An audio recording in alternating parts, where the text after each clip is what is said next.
Buenas tardes. Pues bueno, gracias por su presencia. Vamos a empezar esta segunda parte del análisis sobre las elecciones últimas que hubieron federales. Y esta segunda mesa trabaja o va a trabajar en torno al desempeño, a la labor que han ejercido los órganos electorales. Y para esto pues hay 4 presentaciones de la doctora Irma Méndez, del doctor Víctor Alarcón, del doctor José del Tronco y mía. Vamos a empezar con Irma, quien nos va a exponer esto que ven ahí, órganos electorales, delitos y malas prácticas en México 2015. Bueno, buenas tardes, muchas gracias Rodrigo por organizar el seminario. Yo voy a tratar, digamos, esto es prácticamente, la verdad, una lluvia medio de ideas, porque desde hace prácticamente un año y medio he venido trabajando en esta perspectiva de elecciones con integridad y malas prácticas, y básicamente, digamos, había empezado retomando un poco esta clasificación que hace Sarah Birch, que distingue entre la manipulación del marco legal, la manipulación de la decisión electoral y la manipulación de la administración electoral. Pues decidí en 2013 comenzar con la manipulación del marco legal y me he dedicado a ver eso en América Latina, pero eso lo voy a presentar mañana. Entonces, digo, sobre todo, digamos, lo que quiero plantearles es que decidí, digamos, pasarme a esta segunda parte de lo que es la manipulación, que es la que tiene que ver con la decisión electoral, y centrarme sobre todo en la compra de votos. Por varias razones. La primera, digamos, es que es uno, digamos, de las malas prácticas o delitos en México, es considerado como delito, que, digamos, ha venido creciendo, ¿no? Y de tal manera que me parece que es relevante, digamos, estudiarlo. Sin embargo, hay muy pocos datos sobre ello, ¿no? Pero la segunda razón es que se presentó un trabajo hace apenas 2 semanas en San Francisco, presentado por esta Carolina Van Ham y Pipa Norris. Hicieron un trabajo muy interesante en el que muestran cómo en el mundo en general, digamos, se ha pasado de, digamos, la manipulación de leyes y órganos electorales a la compra de votos, ¿no? Entonces, la gran pregunta es, pues, ¿por qué? O sea, siendo digamos, una estrategia muy costosa, ¿no?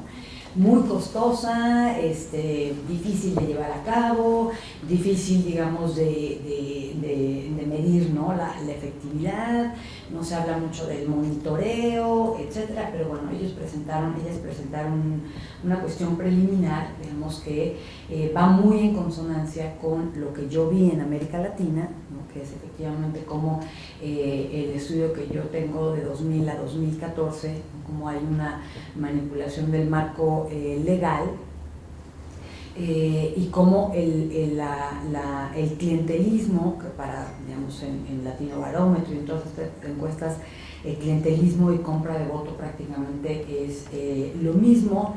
Creo que en el caso mexicano habría que, digamos, ver, ¿no? Qué tanto son exactamente lo mismo o se tocan, pero, digamos, hay ciertas estrategias partidistas que nos harían pensar que no toda la compra del voto está descansada en redes clientelares, ¿no? Y bueno, paso a la reforma del 2014, ¿no? Que estableció la Ley General de Delitos Electorales. Los delitos ya se contemplaban en el Código Federal, en el Código Penal Federal, pero no eran objeto de una ley general, es decir, que fuera aplicable a nivel federal y local, y tampoco era, digamos, una ley independiente del resto, ¿no? de lo que era el Código Penal.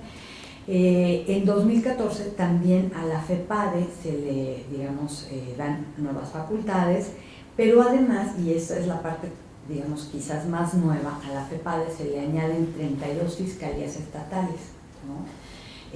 Antes la fiscalía, la FEPADE, cubría, digamos, tanto delitos electorales federales como locales. A partir, digamos, de ahora, tiene facultades en ambas materias, pero la ruta es vía las fiscalías estatales, ¿no? O sea, las fiscalías estatales que dependen de las procuradurías de justicia estatales, ¿no? Ellas son las primeras que atienden de manera inmediata los delitos, y ya solamente, digamos, en una segunda instancia entra la fiscalía, la FEPADE, ¿no?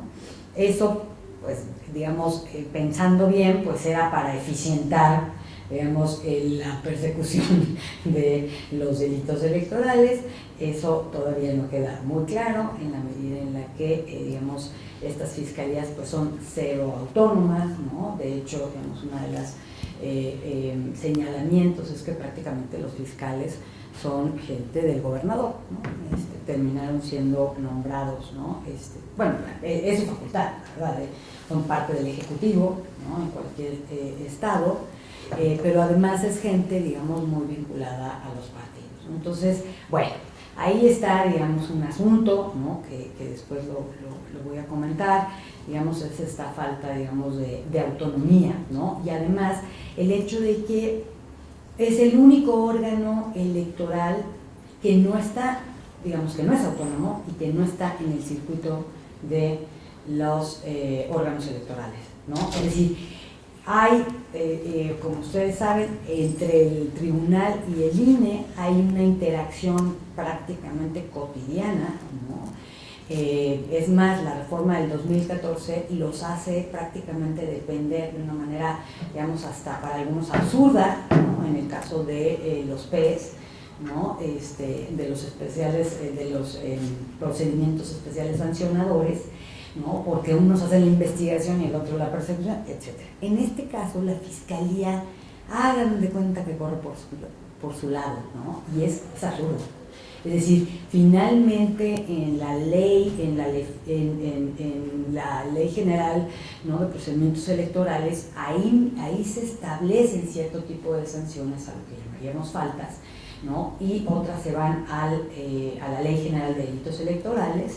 Y hay realmente una integración, o tendría que haber una mejor integración entre los órganos electorales y la fiscalía, y no la hay, ¿no? Entonces, creo que estamos hablando, digamos, de una articulación sui generis en el caso de digamos, que es otro de los órganos electorales, y sin duda, ¿no? Dada la coyuntura, pues muy importante.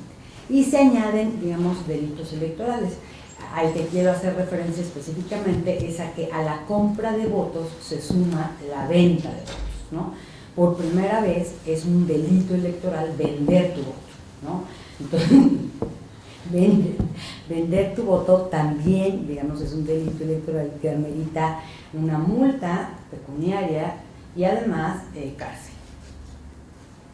En esta Ley General de Delitos Electorales pues, no se hace distinción entre, digamos, un delito y una mala práctica, ¿no? Es decir, todos, hay una criminalización, como en América Latina, digamos, de este tipo de prácticas o actividades, y, digamos, la pena que en general se aplica, pues es cárcel, ¿no? Cárcel, multas, ¿no? Y cárcel. Entonces yo pongo 3 ejemplos. La coacción del voto, ¿no? Dicen que tiene una castigo de 50 a 100 días, una prisión de 6 a 3 años, la compra y venta del voto, ¿no? También 3 años, como máximo uso de recursos ilícitos, ¿no? De 1,000 a 5,000 días de multa, ¿no? De 5 a 15 años de prisión.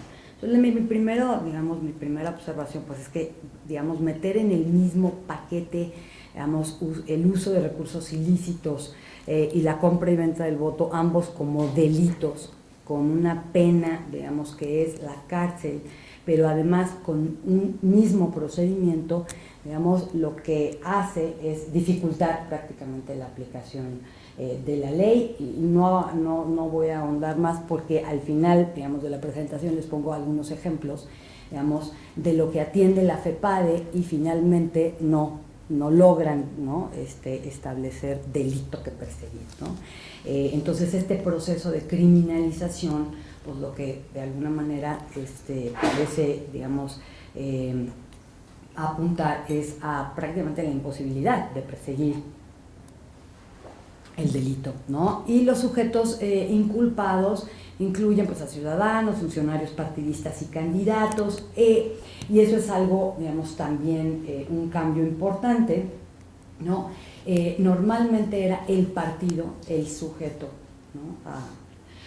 Ahora ya se establece, digamos, hay claros delitos electorales que puede hacer el candidato, otros que pueden hacer los partidos, otros que pueden hacer los funcionarios partidistas, digamos, lo cual, o sea, una revisión de la ley plantearía, ¿no?, que bueno, que están decididos o estaban decididos en 2014, digamos, a perseguir los delitos electorales, ¿no?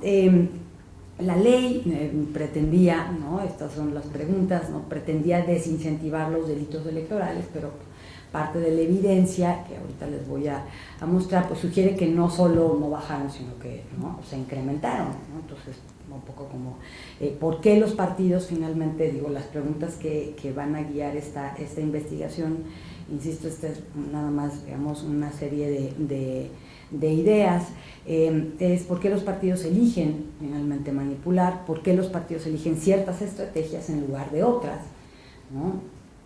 ¿Por qué han privilegiado la compra de votos, ¿no? En qué medida el éxito electoral de los partidos en México está ligado a las malas prácticas, a la compra de votos en específico, y en qué medida, digamos, esto muestra, ¿no?, esto de que se aumentan, ¿no?, los castigos, se sanciona una ley de delitos electorales y finalmente, digamos, lo que hay pues es un aumento, ¿no?, de este tipo de delitos, y en qué medida pues esto cuestiona el desempeño, ¿no?, de la FEPADE y de los órganos electorales en términos generales, ¿no?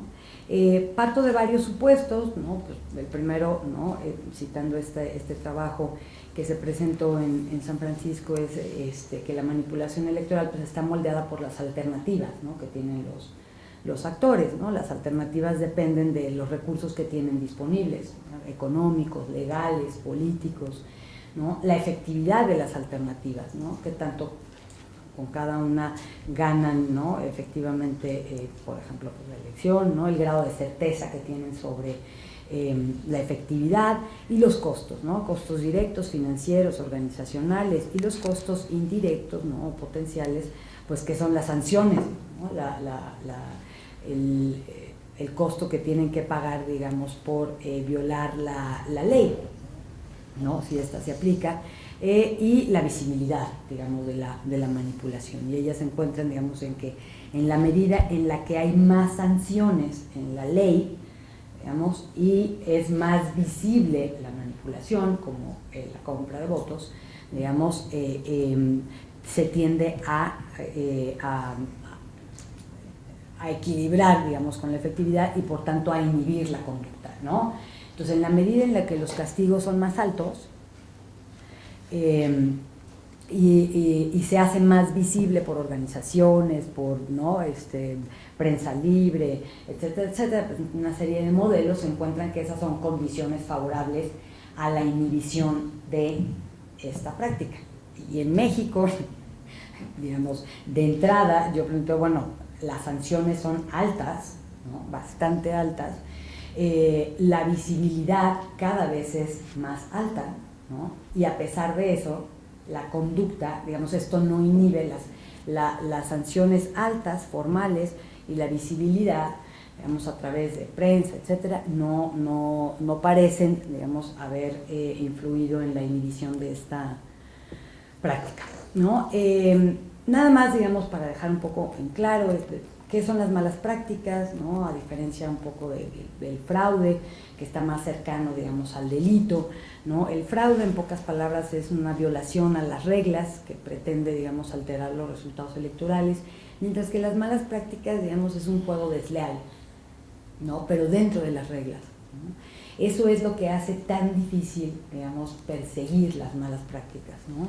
En América Latina, en México, fraude, digamos, como lo va a mostrar, prácticamente, digamos, va en franca decaída, es decir, ya no se alteran de manera, digamos, directa los resultados, pero sí hay muchas malas prácticas, ¿no? Que es esto de jugar un poco desleal, pero dentro de las reglas, ¿no? Y bueno, les muestro varios como ejemplos, ¿no? Esto es una encuesta de expertos que levantamos Nicolás y yo en 2012, una encuesta en los estados, y vimos, digamos, cómo hay una tendencia a la baja de este tipo de prácticas fraudulentas, que voten los muertos, el carrusel, anular votos de la oposición, ¿no? Eliminación de los candidatos opositores, pero hay, digamos, y de la injerencia, digamos, del gobernador, esta sí va al alza, y las prácticas, y las malas prácticas, de hecho la injerencia cuenta como mala práctica, que van al alza: coacción de votantes, la compra de votantes,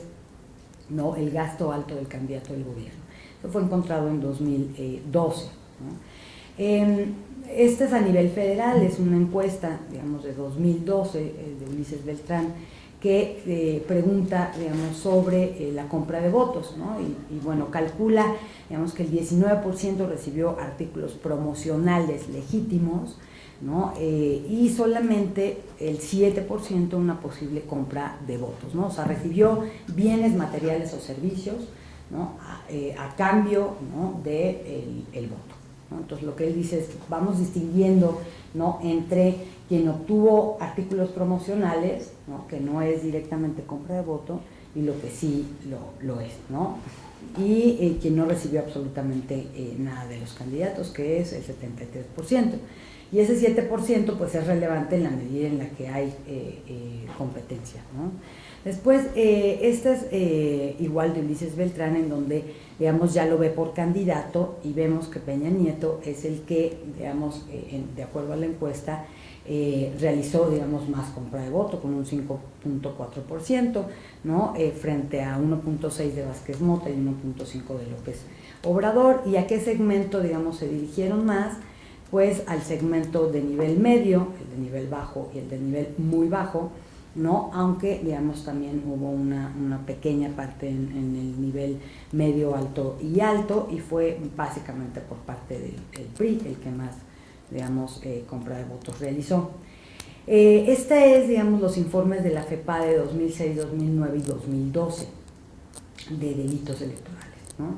Entonces, aquí lo que podemos ver es este segmento café, digamos, es como el delito que más se persiguió hacia el 2012 fue el de la alteración del Registro Federal de Electores, ¿no? Y básicamente esto, digamos, que tiene que ver con el turismo electoral, ¿no? La estrategia, digamos, utilizada era básicamente, digamos, llevar a comunidades enteras de votantes de un estado a otro a distritos marginales en donde la diferencia entre ganar y perder el distrito pues podía ser, ¿no? de 200 votos, 300, 1000 o 2000, y dependiendo de eso pues se llevaban a las comunidades enteras, las llevaban allá y bueno. Esto lo obtuve a través de transparencia, desafortunadamente no está desagregado, ¿no? Lo único es el número de denuncias que recibieron en el 2015, ¿no? Estas son las conductas denunciadas. Fíjense cómo hay un cambio radical. La primera conducta denunciada es la compra de votos.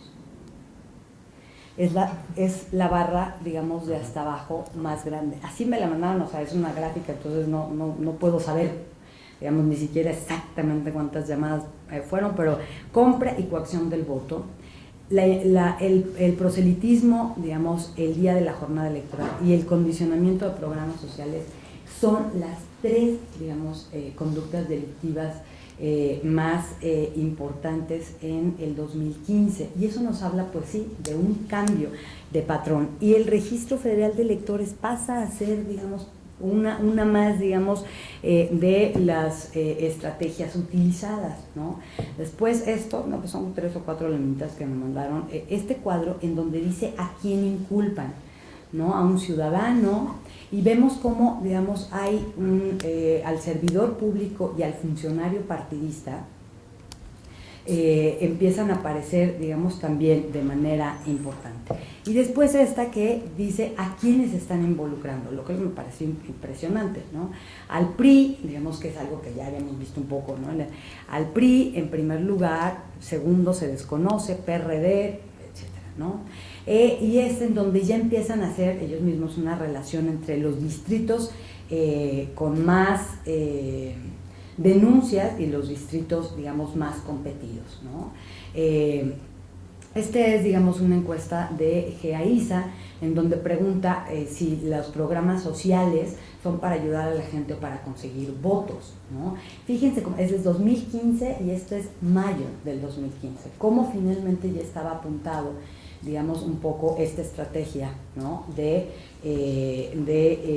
condicionamiento, digamos, a programas sociales. Aquí les preguntan en la encuesta, digamos, ¿qué partido político utiliza, digamos, más los programas sociales? Pues es el PRI, pero en general podemos ver que están todos involucrados, digamos, y aquí le preguntan qué tanto está dispuesto a cambiar, digamos, su voto por seguir en el programa social. Y bueno, según esta encuesta, solamente el 6% estaría dispuesto, digamos, a cambiar de preferencia, ¿no? Por, digamos, con tal de permanecer, digamos, como beneficiario. Mientras, digamos, un 34% dice que sería capaz de recibir el beneficio, digamos, pero votaría por quien quiera. Esta es, digamos, lo que mostraría el desempeño de la FEPADE. Fíjense cómo, digamos, de entre 2003 y 2006, digamos, parecería, digamos, el segmento rosa es el del ejercicio de la acción penal, que es, digamos, la ruta al final, digamos, de la persecución del delito electoral, digamos, y solamente estaba en 7% versus el no ejercicio de la acción penal del 42%. Digamos, del 2007 al 2012 se ha incrementado de manera importantísima. Es decir, efectivamente la FEPADE ha hecho, digamos, aparentemente, ¿no?, su trabajo. Ha llegado, digamos, al ejercicio de la acción penal. Sí llega al ejercicio de la acción penal, aunque por no ser considerados penas graves en el Código Penal Federal, adquieren fianza y por eso no hay uno solo en la cárcel. Fíjense los procesos iniciados y concluidos, también estos de informes de la FEPADE, ¿no? Y los tipos de sentencias, ¿no? O sea, han absuelto prácticamente a muy pocos, mientras casi todos son condenatorios. Esto, digamos, ellos prácticamente lo muestran en su página. Hablaría, digamos, de una eficacia, es más, hacen una tabla que dicen que son casi 100% eficaces. Lo cual, digamos, contrasta, ¿no?, con el conjunto de datos, ¿no?, que tenemos por otro lado. Miren digamos, este es uno de los ejemplos, ¿no? Canjean gas por votos, ¿no? Valida el Trife Kits del verde, ¿no? ¿Y cuál es el problema? Digamos, pero yo veo huevos, ¿eh? Pues sí, pero pues sí, también huevos. Digamos, uno de los problemas en este tipo, digamos, de leyes y con este tipo de órganos electorales y con la vía penal que se sigue, es que, digamos, ante este tipo de hechos, el primer paso de las fiscalías, tanto estatales como federal, es mandar a un ministerio público. Cuando mandan, digamos, a un agente, lo primero que hace es ver si hay delito que perseguir, y la primera pregunta ante, digamos, a la señora, pongamos el ejemplo que aquí se ve de rojo, es: señora, ¿le pidieron votar por algún partido político? Y si ella dice no, aunque haya, digamos, aunque el señor se hubiera puesto la camiseta del verde, del PRD o del PRI, y le hubiera dado, como lo pasó en varios momentos, le diera una canasta llena de bienes, ¿no? Si no hay explícitamente una solicitud del voto por un partido, no puede ser tipificado como compra de voto y por tanto no hay delito que perseguir, ¿no? Entonces, digamos, los kits del verde, ¿no?, que fueron impugnados por varios partidos políticos, lo que el tribunal, digamos, concluyó es que no había delito que perseguir, porque el Verde, digamos, si bien estaba enviando a cada una de las casas un kit escolar, eso, digamos, la carta con la que se les enviaba no estaba solicitando el voto a su favor y por tanto no había delito, digamos, que perseguir. De tal manera que las cifras que finalmente reporta la FEPADE no pueden incluir este tipo de casos, no lo incluyen porque no inicia, digamos, ni siquiera una averiguación previa, ¿me entiendes? No inician averiguación previa porque no hay un delito que perseguir, ¿no? Entonces, digamos, estamos viendo cómo es una ley que, digamos, bajo este enfoque de la criminalización, digamos, no permite prácticamente acercarse, digamos, a las prácticas, digamos, desleales que efectivamente, ¿no? Los partidos están persiguiendo, pues terminan concluyendo, creo, ¿no? Terminamos muchos, ¿no? Pensando, pues reditúa, ¿no? Al Verde violar la ley electoral, ¿no? Y estas son mis reflexiones finales, ¿no? ¿En qué medida? Pues bueno, las llamadas son efectivamente, ¿no? Digamos, significa que hay más delitos, ¿no? Digo, es lo único que conseguí, la verdad, ¿no? Vía transparencia, y sin poder manipular absolutamente nada, no sé, no le puedes asignar a nada, ¿no? Puede ser que sea más fácil denunciar, ¿no? Es decir, más que, digamos, un aumento en los delitos, aunque, digamos, mi intuición es que sí la hay, ¿no? Hay aumento, digamos, al parecer en ciertas prácticas que son las más difíciles de probar, ¿no? Y perseguir. Es decir, si hay algo que parece claro es que, digamos, la compra de votos es muy redituable, entre muchas otras cosas, porque no hay manera de perseguirlo. No hay manera, ¿no? Esto de, no, pues es que yo fui y les pregunté a los del camión del Verde que estaban repartiendo la despensa, ¿está solicitando usted el voto? No. Y le preguntan a la gente, ¿le han solicitado? No. Se tiene que regresar, o sea, no hay, digamos, manera de perseguir el delito, no hay un cambio también en los sujetos inculpados, está creciendo, digamos, hay un regreso del servidor público como, digamos, inculpado. Destaca, desde mi punto de vista, el que estén inculpando también a funcionarios electorales y ahora directamente a una guerra de partidos, que es algo que no había, digamos, registrado la FEPADE, ¿no? Y partidos contra partidos, ¿no? Un poco mi pregunta es, pues, ¿se está rompiendo el consenso básico, digamos, que existía, ¿no? En años anteriores de, ¿no? Yo no te acuso para que no me acuses, ¿no? Pero los dos hacemos lo mismo, etcétera. Y ciertas preguntas, ¿no? ¿Será que los costos potenciales, ¿no? de la aplicación de la ley son menores frente a la efectividad, ¿no? de la compra de votos? ¿Qué tanto de esa efectividad depende de una red, digamos, de elementos y no solo de la ley, que es el uso de recursos gubernamentales, privados e ilícitos, no reportados? O sea, si hay compra de voto, hay dinero, ¿no? De la corrupción, de la impunidad. Muchas gracias. Gracias, Irma. Muchas gracias, Irma. Pues vamos a pasar a la exposición de Víctor Alarcón, profesor de la UAM Iztapalapa. Pues muchas gracias a Rodrigo, a todos aquí los amigos de Flaxo, que siempre es un gusto estar acá con ustedes, ¿no? Siempre el equipo electoral de Flaxo, pues siempre es un interlocutor valioso desde hace muchos años, y creo que en lo personal pues agradezco mucho también la deferencia de Pepe, de Mario y de Irma también para estar aquí acompañándoles en este ejercicio. Y bueno, básicamente un poco siguiendo la reflexión de Irma, pues la intención es hacer como un primer ejercicio de balance. Si quieres ahí pasamos a la primera. Bueno, como ustedes todos sabemos, pues el ejercicio desde donde estamos arrancando, pues es un proceso que por lo menos en el corto plazo pues lleva 2 años de construcción previa, de renegociación, de replanteamiento de los elementos configurativos del sistema, y en general pues se concreta en estos 4 o 5 grandes bloques, ¿no? Que desde luego implicaron todo un esfuerzo de nueva arquitectura electoral, y que a partir de estos elementos, obviamente algunos podríamos decir que tuvieron mejor desempeño que otros, pero que en términos generales pues este sería nuestro primer universo de reflexión.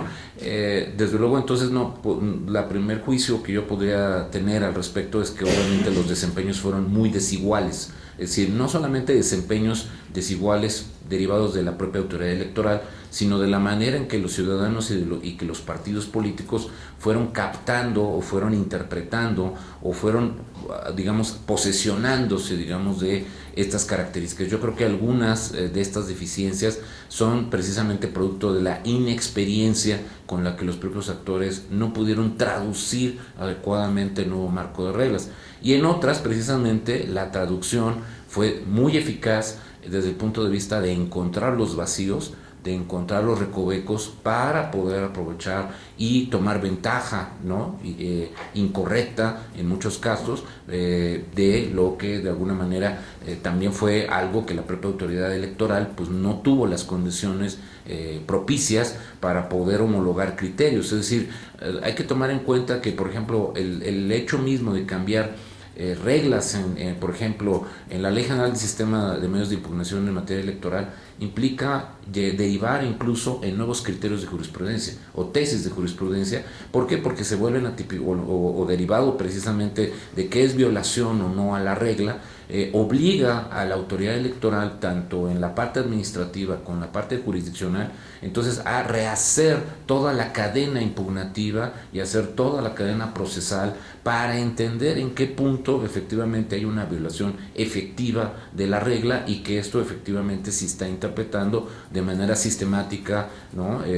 Con respecto a lo que se supone que el legislador determinó al momento de establecer la norma. Entonces aquí tenemos entonces un problema muy sistemático que cada reforma electoral nos obliga a plantear que la autoridad administrativa, por un lado, tiene que construir nuevos lineamientos operativos para sustituir lo que la ley per se no expresa en una condición ya en un terreno de campo, y evidentemente eso también le traslada esa misma dificultad al tribunal cuando precisamente tiene que enfrentar los diversos tipos de recursos, y sobre todo ahora que muy particularmente la figura del proceso especial sancionador como atribución compartida, como bien señalaba Irma, pues en esa idea de incluso los tiempos y los elementos de compartición de responsabilidad, que de alguna manera entonces también fueron, digamos, elementos relativamente novedosos y de mucha dificultad en un primer momento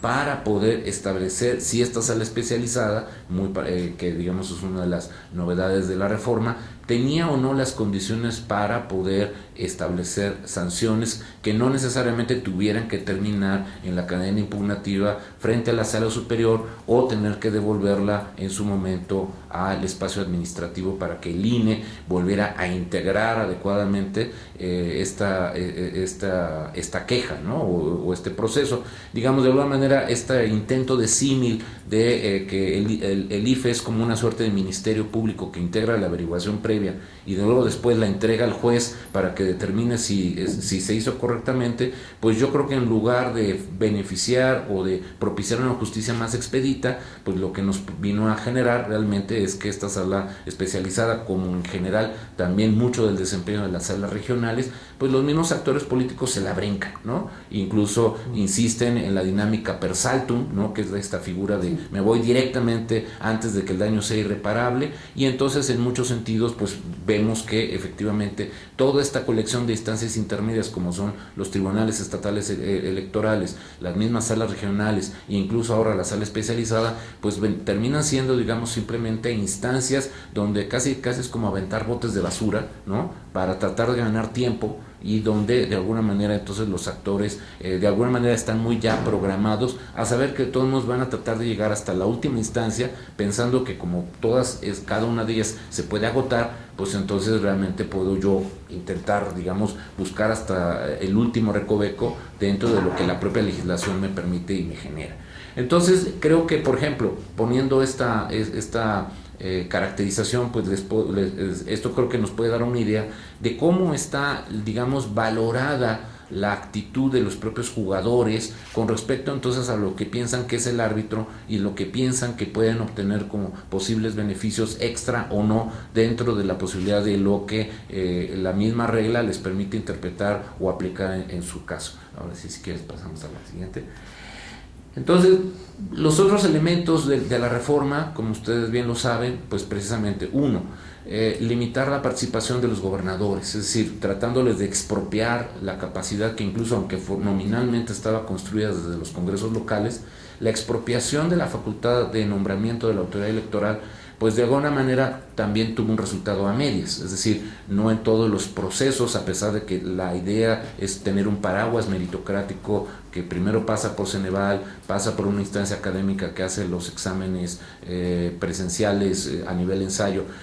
Pues bueno, eso básicamente pues es una parte importante, pero luego después viene la parte política, es decir, el problema es que no redujimos lo que, simplemente transferimos lo que anteriormente hacía la Cámara de Diputados.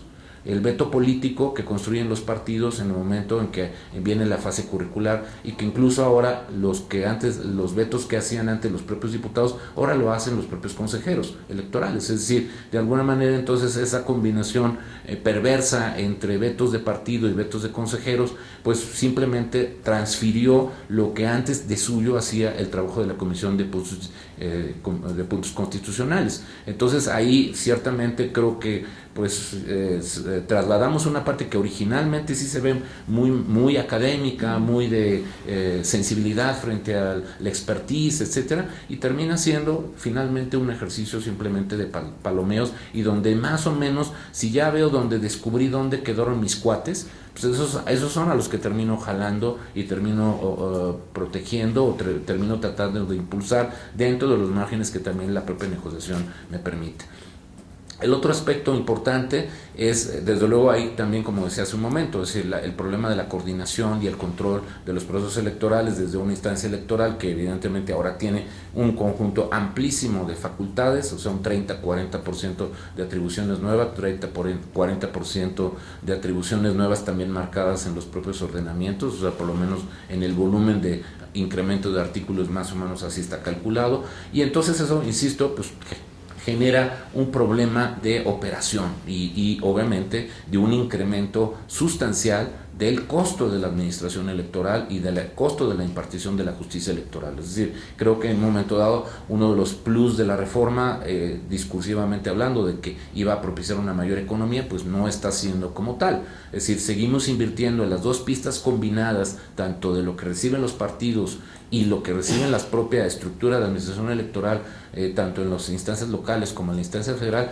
estamos rebasando los 20,000 millones de pesos anuales, es decir, entonces poco más de 1,000 millones de dólares anuales. Entonces, lo cual pues es realmente una condición verdaderamente complicada de seguir justificando en función de si esto es cortarle el dinero a los partidos, que en realidad son la parte menor dentro de esta composición de orden general, o precisamente, como ya lo han empezado a argumentar los propios consejeros y magistrados, bueno, y como desde la época Woldenberg también se decía, la democracia cuesta y la democracia pues tiene esa curva de aprendizaje, etcétera, y por todos los costos que implica tener las protecciones del material electoral, la credencial del elector, etcétera, etcétera. Entonces, digamos, de alguna manera esa parte no termina siendo una narrativa convincente para el ciudadano común y para la opinión pública, que precisamente pues tiene este problema, digamos, de cómo entender que la democracia debe tener un costo tan oneroso desde el punto de vista de lo que ofrece a la larga con sus resultados.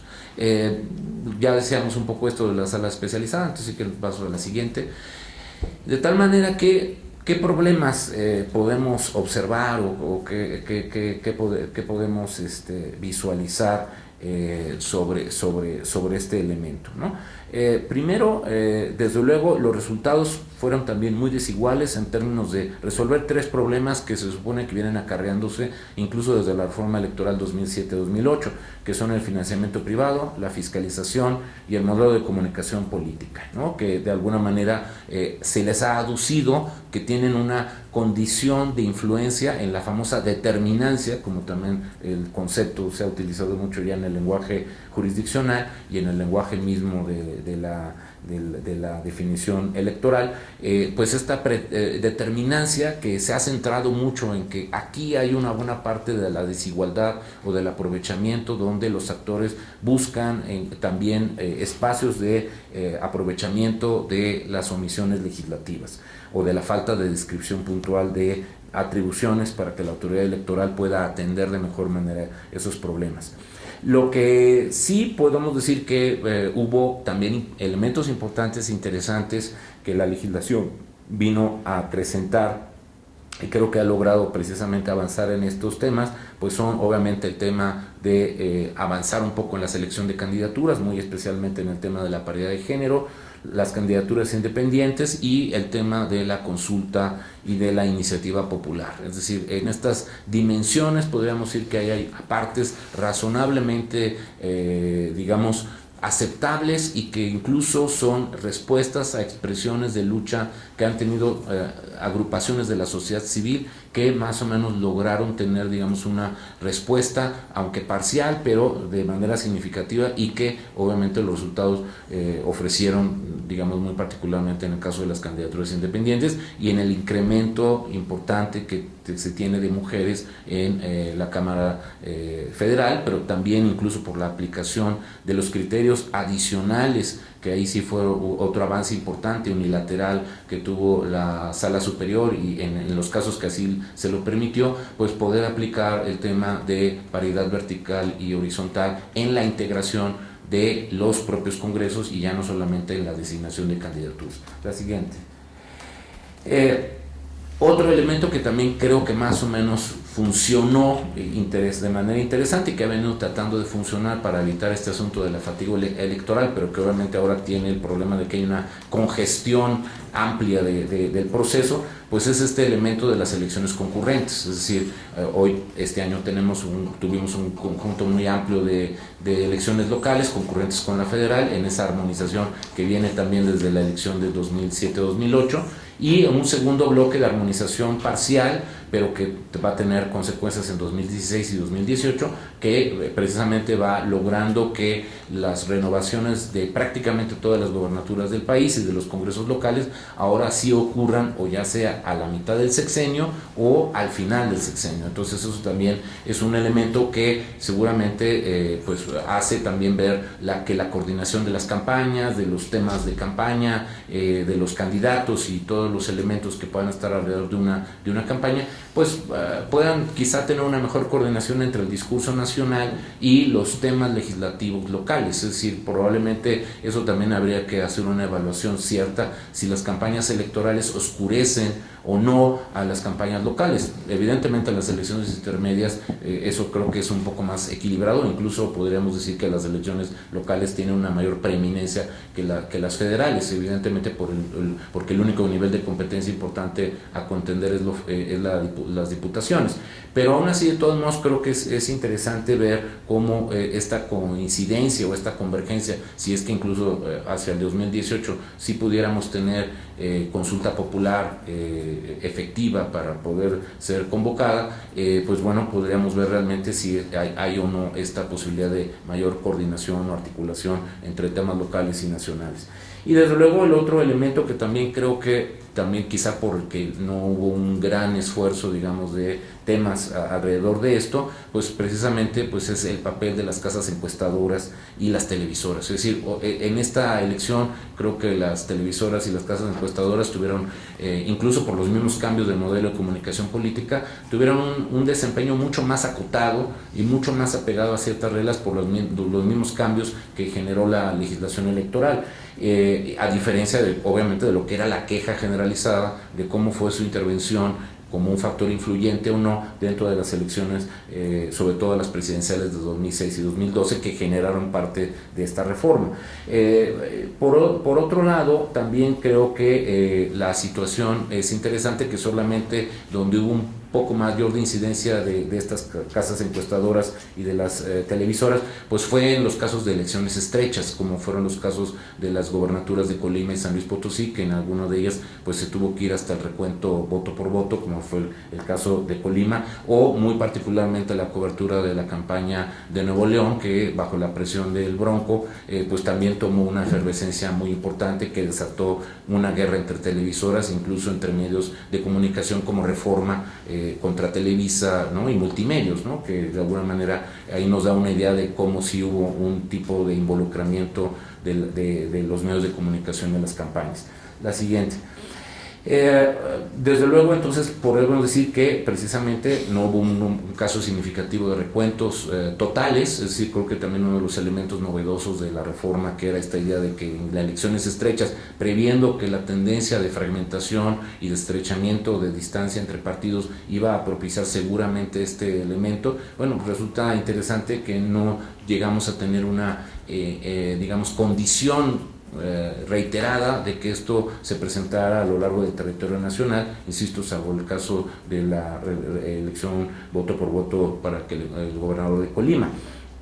Y por el otro lado, también es interesante ver que pese a el contexto, que sí fue un contexto importante de efervescencia social, como el caso de Ayotzinapa o el movimiento nolista del voto, finalmente estos dos movimientos se fueron diluyendo y no terminaron siendo actores de influencia que hicieran desistir en gran manera, salvo quizá en zonas como el Distrito Federal, que es la circunscripción donde normalmente hay mayor reacción a la participación anulista, incluso no solamente desde en esta elección, sino desde la del 2009, incluso hasta un poco antes, cuando ha habido mucha tendencia a promover la abstención del voto, pues eso también es un indicador interesante de que el sistema electoral y el sistema de partidos tuvieron, digamos, una dinámica inercial que no necesariamente terminó afectando o se terminó siendo afectada. En cambio, como sí podríamos notar la influencia interesante de lo que fue el movimiento Yo Soy 132 en las elecciones del 2000, que eso puede ser un punto de contraste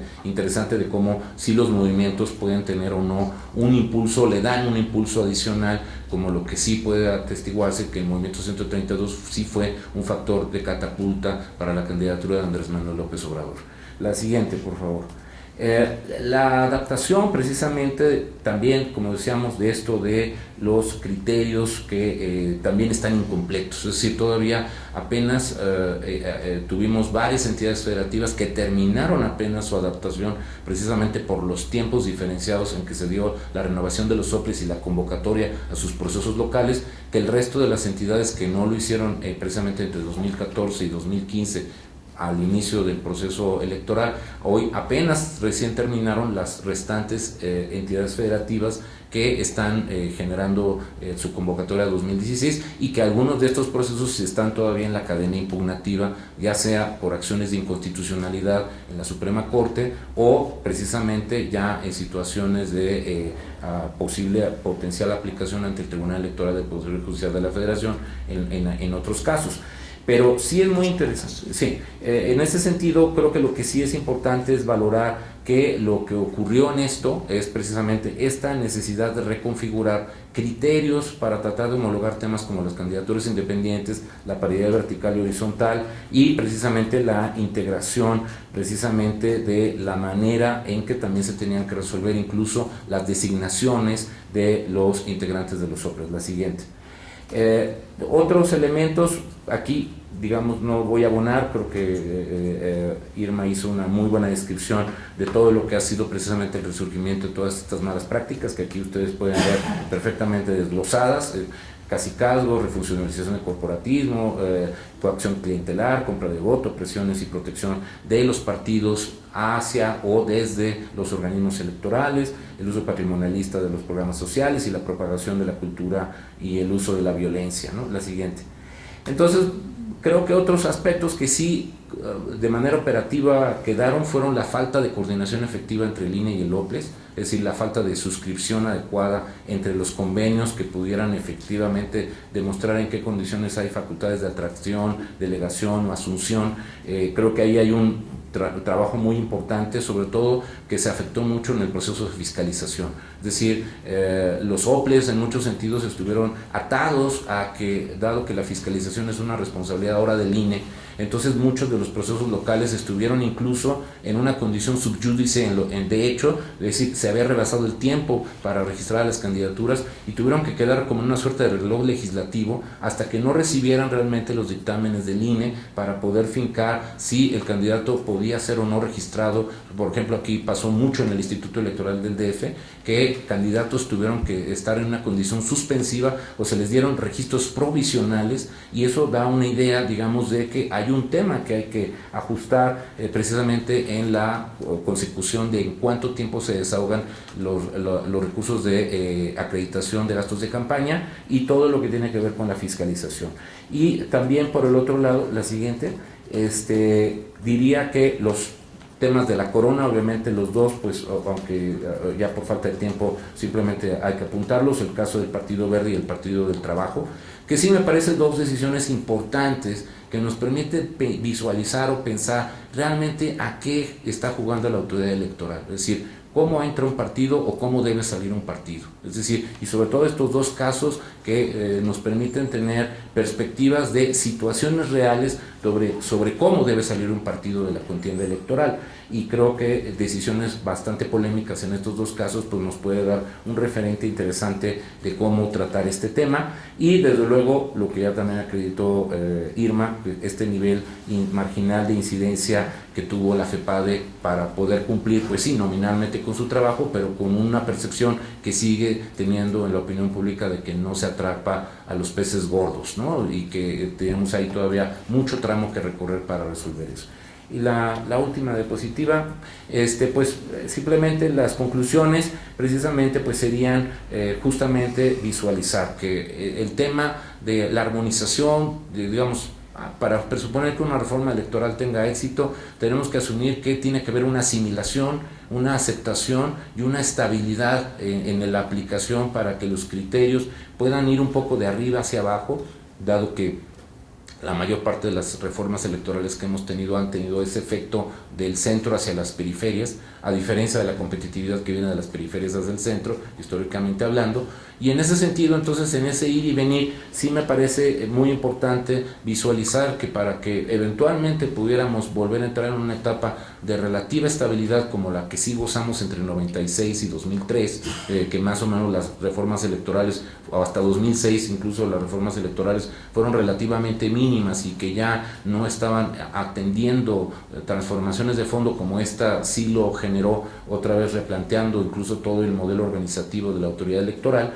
Pues sí me parece que es algo que tenemos que combinar a los partidos y a los actores políticos en general a que pues se pueda realmente hacer una evaluación de en qué sentido realmente se puede obtener una estabilización interpretativa de las reglas que se quieren aplicar y desde luego también asumiendo que la autoridad electoral entonces tenga un mayor empoderamiento interpretativo y un mayor empoderamiento de aplicación para precisamente ir ganando esa autonomía efectiva que se presupone que esta reforma fue el factor de impulso, el factor de inicio para que todo esto se llevara a cabo. Me parece a mí que en todo caso el problema que vemos es que podríamos estar dando vueltas en círculo.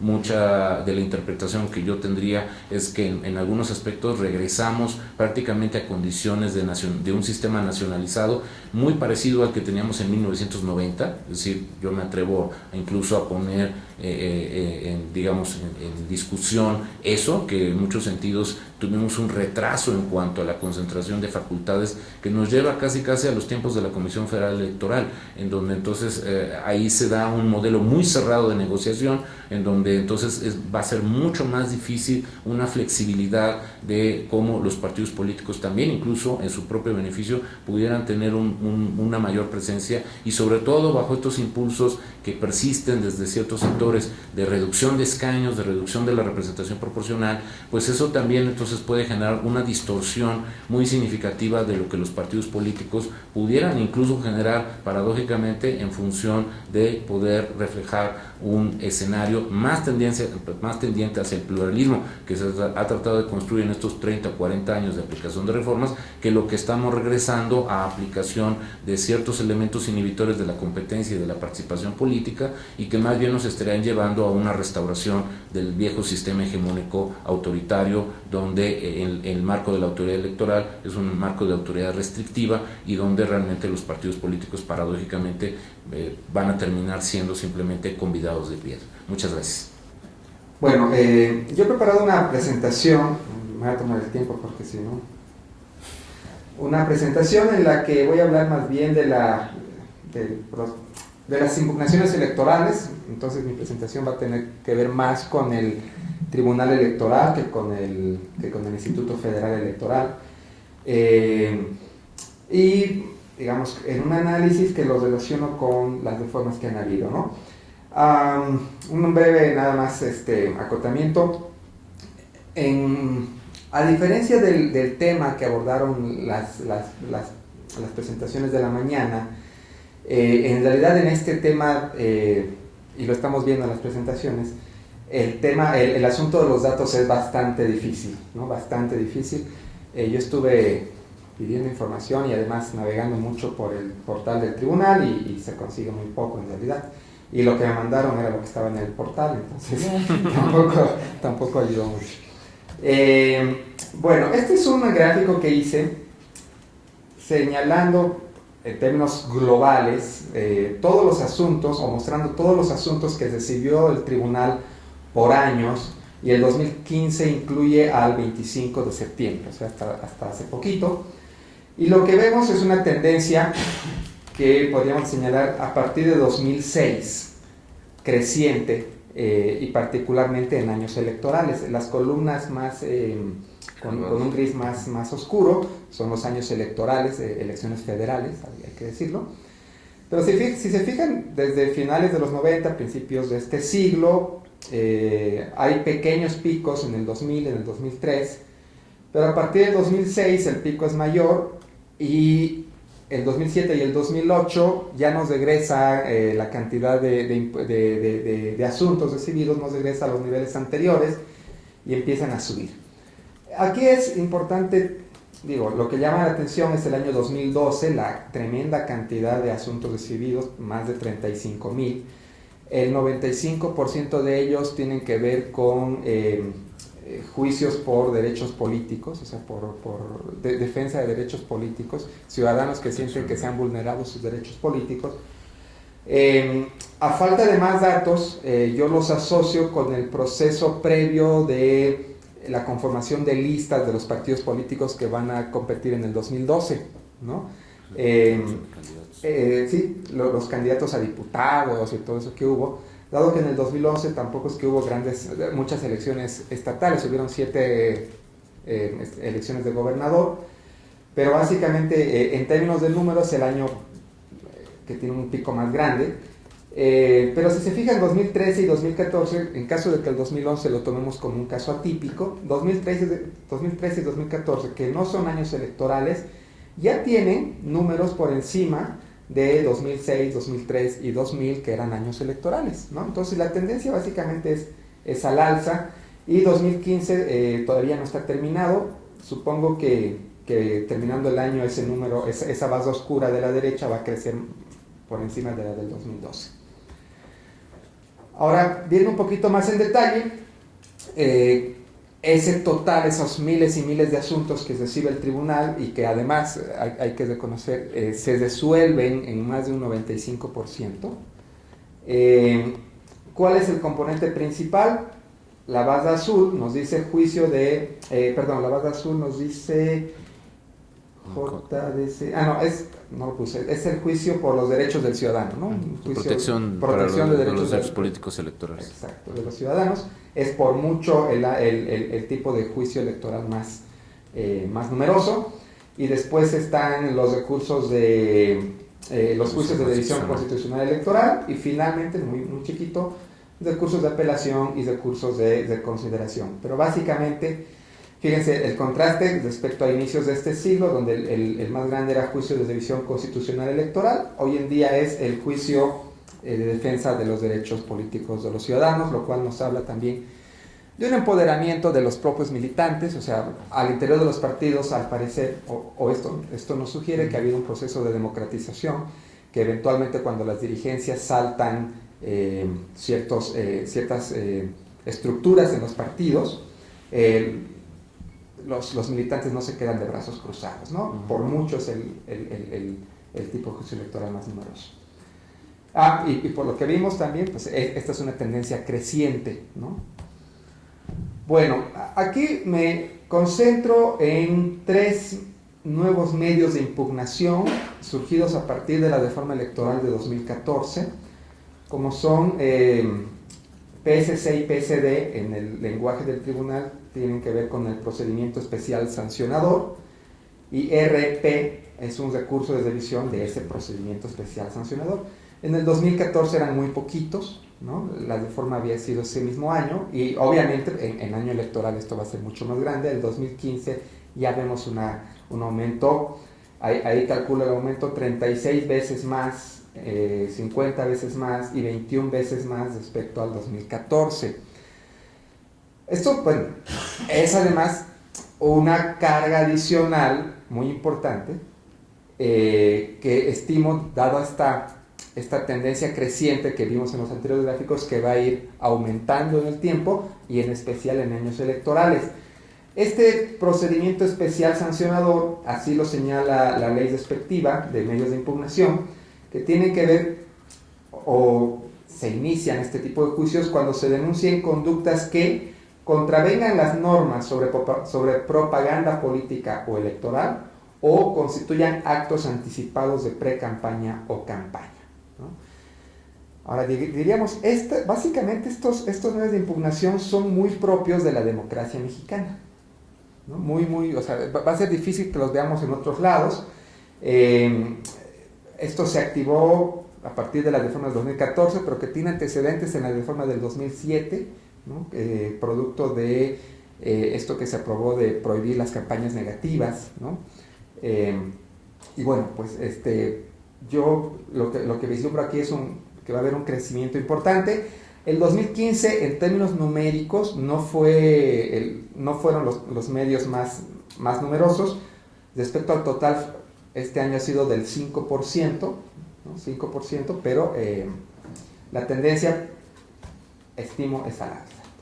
Ahora, en realidad, estas tendencias crecientes, básicamente, en buena medida se deben a las reformas electorales. Bueno, ¿cuál fue la justificación de la última reforma electoral, de la del 2014? Y aquí leo la iniciativa de reforma electoral que presentó el PAN, que básicamente detonó este tema.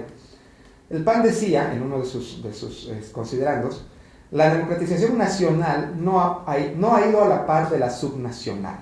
En muchos estados del país se ha recurrido desde hace mucho tiempo a la manipulación de actores, pues muchos gobernadores han colonizado las instituciones electorales, a partir del control que la mayoría de ellos tiene de su Congreso local, responsable de su nombramiento, y han explotado recursos del Estado con fines partidistas para garantizar el triunfo de su partido. Pues bueno, esto ya es algo de lo que ha hablado Irma, habló Víctor, esta percepción, esta afirmación de que los gobernadores básicamente extienden su poder y su dominio a los órganos electorales. Irma habló incluso de que esto parece ser el caso también de la FEPADE. Pero lo interesante es que en esta iniciativa de reforma no hay un solo dato de evidencia empírica, uno solo. Ahora uno diría, bueno, es un partido político, bueno, finalmente tiene su agenda, etcétera, pues en el Congreso eso debería de revisarse. Bueno, aquí nada más copio y pego, igual una de las partes de la ley aprobada, que dice: el actuar de los órganos electorales locales puede reforzarse con intervención del INE, Instituto Nacional Electoral, con el propósito de dotar a estos organismos de los principios que deben regir en todo el proceso electoral. Otra vez, está muy influida por la afirmación del PAN, y cuando uno se echa, bueno, yo sí me eché todo ese documentote de la reforma ya que se aprobó, no hay un solo dato. No hay un solo dato de evidencia empírica de que los gobernadores, o de que en qué estados los gobernadores intervienen, o que con qué frecuencia, o en qué partes del proceso electoral. No hay ningún dato. En algún evento que tuvimos este año, yo incluso señalaba que nos hubieran pedido a Flaxo ese dato, porque está en el libro que editaron Nicolás e Irma y en el que varios de nosotros contribuimos.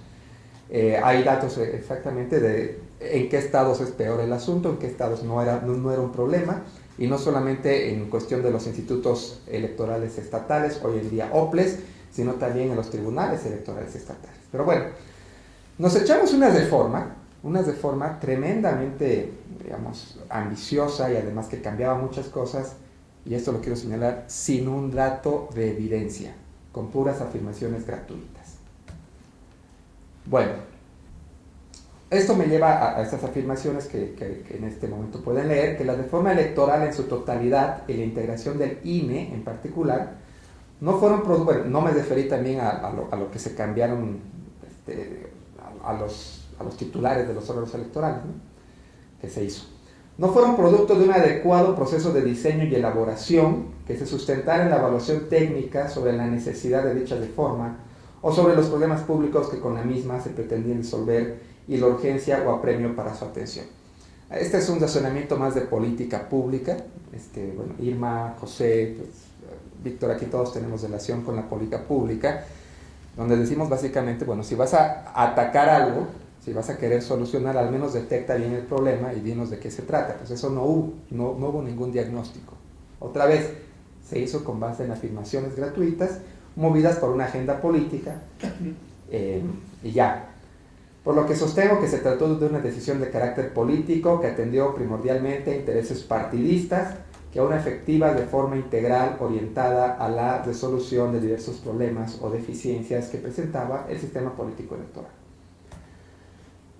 ¿Qué problemas hay cuando hay una decisión no informada? Esto es más un razonamiento mío. Hay alta probabilidad de error en la detección de los problemas.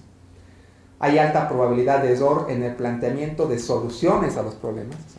Puede ser que los problemas que tú piensas que existen en realidad no existen, y el segundo es, en caso de que existieran, puede ser que las soluciones que estás planteando no son las apropiadas. Ahora, si incluso así te avientas la reforma, ya no va a ser posible después deshacer los errores que vas a cometer, ¿no? O sea, es imposible deshacer lo hecho. Y por último, hay una alta probabilidad de desperdicio económico y sobre todo de desprestigio institucional, ¿no? Bueno, y aquí pues no hay datos sobre encuestas ciudadanas respecto a confianza en el Tribunal Electoral. Nada más me fui a la ENCUP, donde encuentro confianza en el IFE, en varios años, en los años en que se levantó. Supongo que este año sale el 2015, no lo sé. El último que salió fue el 2012. Pero bueno, gracias ENCUP, porque hiciste la pregunta, pero todo el tiempo la cambiabas, y cambiabas las opciones de respuesta. ENCUP en 2001, 2003 y 2008 preguntaba alta, mucha, poca y ninguna confianza. Y en el 2005 y el 2012 les presentaba a los encuestados una escala del 1 al 10.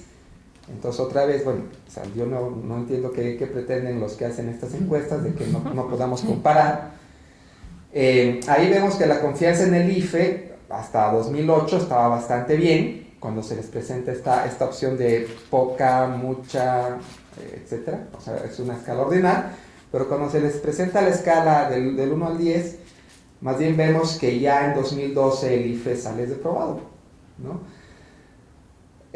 Ahora, si complementamos esto con el hecho de que salió anteayer que hay una creciente desconfianza, más bien creciente insatisfacción con la democracia en México, ¿no?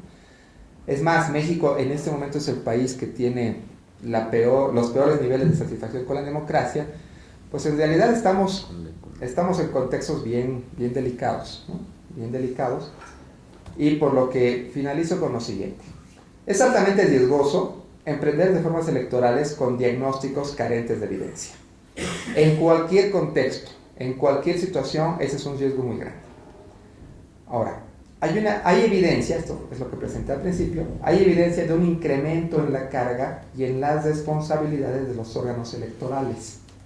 Y no hay prueba de un mal desempeño, en este caso, del Tribunal Electoral. No hay prueba de un mal desempeño, no hay prueba de que se esté beneficiando a un actor a costa de otro, ¿no?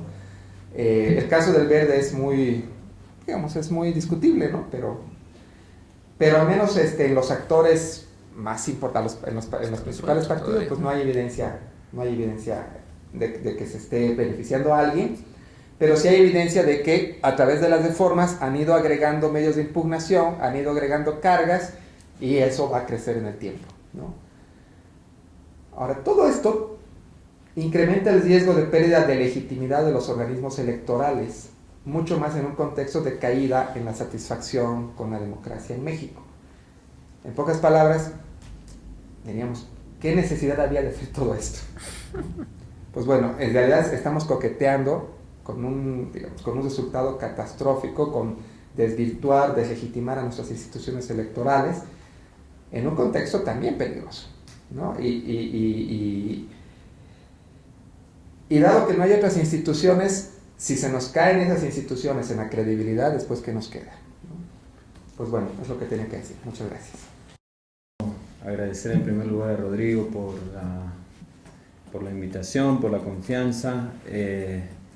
Pedirle disculpas también porque cuando me invitó le dije, mira, estoy haciendo un trabajo sobre el proceso de deliberación y negociación de la reforma política, pero bueno, los tiempos me ganaron un poco como para presentar resultados desde mi punto de vista interesantes, y entonces intenté asociar un trabajo que venía haciendo ya desde un tiempo más a nivel teórico con un poco la tónica que iba a tener el panel, y creo que lo que planteó Irma al principio y de alguna forma lo que acaba de plantear Mario, con quien coincido plenamente en el diagnóstico, son buenas puntas de las cuales agarrarme para compartir con ustedes la presentación a continuación. La presentación se llama El elefante en la sala y habla básicamente de todas las distintas estrategias para manipular el voto. Y digo el elefante en la sala porque pues es aquel fenómeno que tenemos frente a nuestros ojos desde hace décadas y parece que es el único que las sucesivas reformas electorales no se preocupan por resolver, ¿no? O en el que menos atención prestan, ¿no? De hecho, si existe hoy en día un INE y existió un IFE ciudadano en su momento, fue en buena medida como para asegurar que el voto de los ciudadanos cumpliera con estas 4 condiciones, que fuera individual, libre, secreto e intransferible, ¿no? O sea, toda la institucionalidad electoral mexicana, que es de las más sofisticadas del mundo, de alguna manera surgió o tuvo su origen justo para asegurar el efectivo ejercicio de los derechos políticos por parte de los ciudadanos, ¿no? Que sea libre de cualquier instancia de manipulación o de distorsión. Y hoy en día sin necesidad de recordar el Pemex Gate, ni los amigos de Fox, ni nada de eso, ¿no? Hasta hace 3 años tuvimos un Monex y probablemente seguiremos teniendo ese tipo de escándalos, entre comillas, que de lo único que hablan es de las distintas formas a través de las cuales los partidos políticos intentan eludir la regla o el conjunto de reglas que intentan asegurar el ejercicio de los derechos políticos de forma no distorsionada por parte de los ciudadanos. Y recupero un poco lo que planteaba Mario porque coincido con su diagnóstico en términos de que esto es un problema de política pública, que hay que conocerlo bien, hay que entender las motivaciones de los actores involucrados, y si queremos resolver el problema, creo que lo que tenemos que hacer es motivar, orientar, incentivar a los actores a que los equilibrios actuales sean menos beneficiosos o más costosos de lo que son, ¿no? Entonces un poco la primera parte de mi presentación va a ir orientada justo a analizar eso, a analizar cuáles son los incentivos de los actores para que exista compra, inducción de votos, etc. Y cómo podríamos modificarlo sería la segunda parte. Cuando hablamos de distintas formas de manipulación del voto, la literatura en general habla de algunas formas como compra, inducción, coacción, ¿no? Y algunas de las manifestaciones que están en la normatividad o que los distintos especialistas en el tema han especificado son las que están aquí: reparto de despensas materiales, dinero, instrumentos de trabajo, etcétera, intimidación, amenaza franca o engaño para votar en favor de algún candidato determinado, manipulación de los beneficios o amenaza con quitar beneficios de programas gubernamentales, etcétera, etcétera, etcétera. Me voy a concentrar en los que están aquí especificados, básicamente en 2 tipos, en lo que podríamos llamar una compra de voto de tipo de intercambio, ¿no? un intercambio voluntario entre dos actores, alguien que lo compra y alguien que lo vende, entendiendo que el voto es el bien en cuestión, y en segundo lugar ese tipo de relación en un contexto más bien de jerarquía o de falta de libertad en la decisión. Bueno, lo que dice la Ley General de Delitos Electorales, nueva en este sentido, en su artículo 7, capítulo 2, es que los delitos en materia electoral, en el capítulo 7 vinculado o el numeral 7 vinculado al tema de la compra de votos, dice que se castigará a todo aquel que solicite votos por paga, promesa de dinero u otra contraprestación, o bien mediante violencia, amenaza, etcétera, presione a otro de asistir a eventos proselitistas o a votar o abstenerse de votar por algún candidato, etcétera. Esto es lo que la normatividad enmarca o define como el fenómeno que estamos analizando aquí. Bueno, una primera pregunta sería si esta es una relación cooperativa. Las relaciones cooperativas se caracterizan por ser voluntarias, son utilitarias en la medida en que generan utilidad para las partes involucradas, generan maximización individual y colectiva, es decir, no solo es bueno para aquellos que están o forman parte del intercambio, sino también para la sociedad en general, ¿no? En este caso no podríamos decir que el tipo de relación de compra de votos es una relación cooperativa, porque hay una distorsión clara de un bien público, que es el resultado final de una elección. Por lo tanto, sí podemos quizás hablar de una relación de intercambio que es voluntaria, utilitaria, maximiza el beneficio de los individuos involucrados, pero que no genera maximización a nivel colectivo. Hay otra forma de entender la compra de votos, y es como si fuera una relación jerárquica, en el que uno de los dos miembros de la relación está ejerciendo algún tipo de presión, tiene alguna capacidad como para ejercer presión, algún poder sobre la elección o decisión de otro. En este caso, la relación no sería una relación voluntaria, sería parcialmente involuntaria, porque hay alguien que está obligado a hacer algo que no haría de no mediar esa presión, es desigual, es subóptima individual y colectivamente. Muy bien. Lo que planteo aquí es que, en primer lugar, la compra de votos puede ser concebida como una relación de intercambio. Si nosotros analizamos a un actor que está interesado en maximizar votos, que sería en este caso el político, y a un actor que está interesado en maximizar el beneficio neto de votar, que sería el ciudadano, ¿no? El primero tiene tres posibles acciones a tomar. Una sería no ofrecer nada a cambio del voto del ciudadano, la segunda sería ofrecerle propuestas al ciudadano a cambio de su voto, y la tercera sería ofrecer dinero, en función de lo menos costoso a lo más costoso. En el caso del ciudadano, digamos, su función de maximización sería votar a quien da dinero, en primer lugar; en segundo lugar, no votar; y en tercer lugar, votar por propuestas, teniendo, digamos, o bajo el supuesto de que votar por propuestas genera beneficios a corto plazo menores que no votar, o que votar a quien le va a dar dinero. Por lo tanto, las preferencias del político serían no ofrecer nada y recibir el voto por su propuesta, ¿no? La ordenación de sus preferencias. La segunda preferencia sería ofrecer una propuesta y que voten a su propuesta. La tercera sería ofrecer dinero y que voten su propuesta por dinero. La cuarta sería no ofrecer nada y que el ciudadano no vote. La quinta sería ofrecer dinero y que no lo voten. Y la última sería ofrecer dinero y que voten por otra propuesta, ¿no?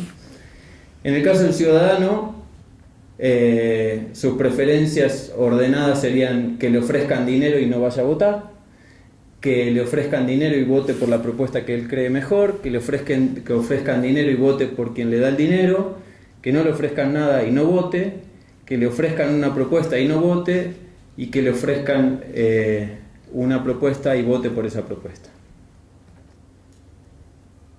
Bajo este esquema, o bajo estos supuestos, la solución de equilibrio sería, o es, una relación de intercambio en la cual el político ofrece dinero a cambio del voto del ciudadano. La elección racional del candidato sería entonces ofrecer su voto a cambio del dinero del político. Esto bajo ciertos supuestos que tienen que ver con cierta ausencia de moral duty, ¿no? Es decir, cuando está presente el moral duty, el ciudadano no estaría dispuesto a vender su voto a cambio de dinero. Lo que vemos en la realidad mexicana es que hay varios tipos de ciudadanos y no podemos suponer que todos los ciudadanos ingresan en esta relación de intercambio. Pero la evidencia, la más anecdótica, la más sistematizada, la que tiene que ver con percepción, la que tiene que ver con denuncias, nos dice, y Irma ya lo mostró, que este es un fenómeno que no ha sido erradicado y que está lejos de ser erradicado. Por lo menos, entonces podemos suponer que hay un conjunto de ciudadanos para los cuales este tipo de elección es racional y puede ser puesta en práctica. Ahora, ¿qué pasa si la relación entre estos individuos no es una relación voluntaria, libre o igual, es una relación jerárquica, ¿no? ¿Qué podríamos esperar? La relación jerárquica estaría dada por el hecho de que hay alguien que controla un padrón de beneficiarios de un programa público y hay un ciudadano que forma parte de ese padrón de beneficiarios. En ese caso,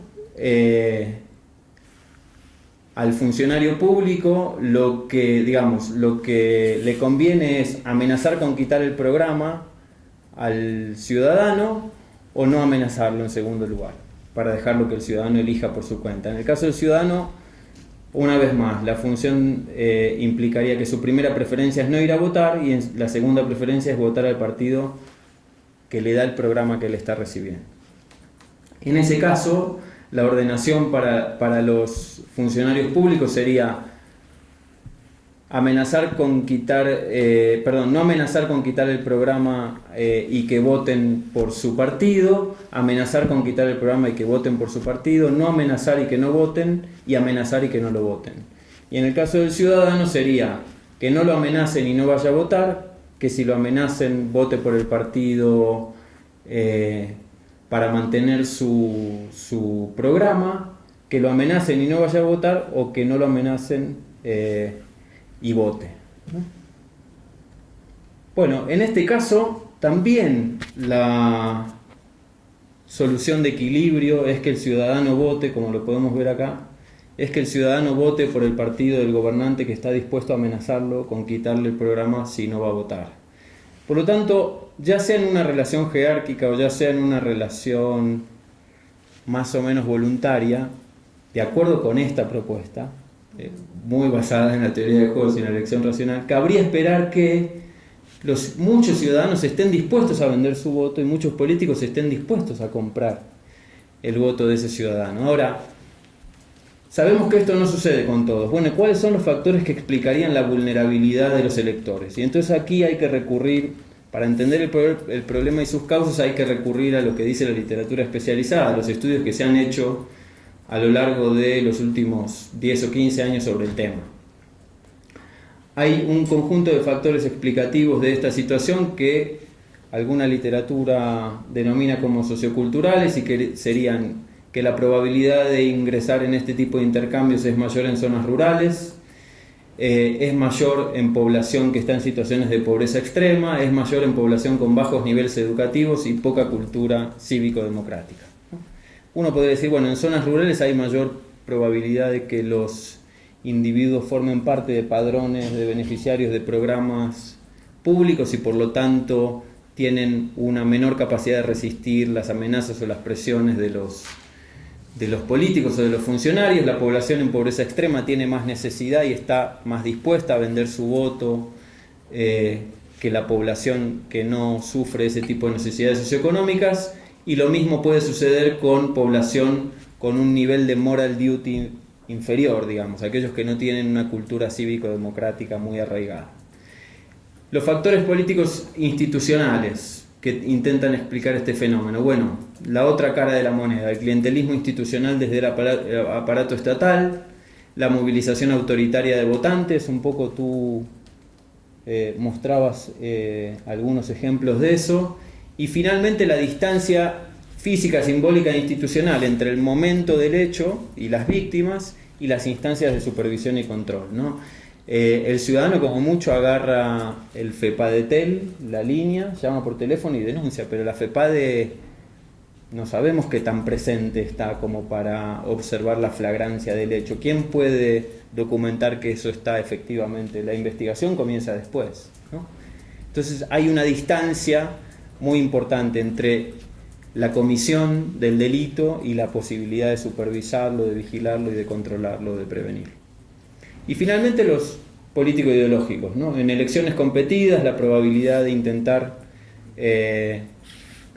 algún tipo de a la Olson de beneficio adicional para modificar el comportamiento de los electores es más probable. Y finalmente la indiferenciación ideológica de las propuestas partidarias. Cuanto más se parecen las propuestas partidarias unas a otras, ¿no?, menos capacidad hay del ciudadano para poder identificar cuál está más cerca de su propia preferencia electoral o ideológica, y por lo tanto podría estar más dispuesto a vender su voto. Estos son algunos datos. Yo no tengo la posibilidad, como Irma, de presentar datos de averiguaciones previas. Son datos solo de percepción de una encuesta de un panel electoral del año 2012. Se le pregunta a los ciudadanos por aquí está la muestra por estado, de si en su comunidad los políticos frecuentemente intentan comprar votos con regalos, favores o acceso a servicios, ¿no? Y ahí hay, en la columna gris pueden ver la suma de las categorías totalmente de acuerdo y algo de acuerdo por estado, ¿no? Morelos, Oaxaca, Tabasco, Nuevo León, Durango, Yucatán, Zacatecas, San Luis Potosí. Si uno analiza así, a vuelo de pájaro, no parece haber algún elemento socioeconómico detrás. Pero claro, no podemos hacer la falacia ecológica de pensar eso. Habría que ver,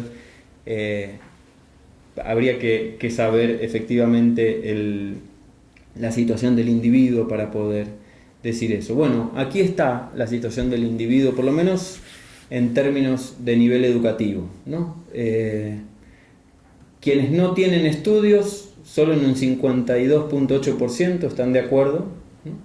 Quienes tienen, o sea, a medida que, aquí la relación parece ser que a medida que aumenta el nivel de estudios, están más dispuestos a decir que sí, efectivamente se intentan comprar los votos, ¿no?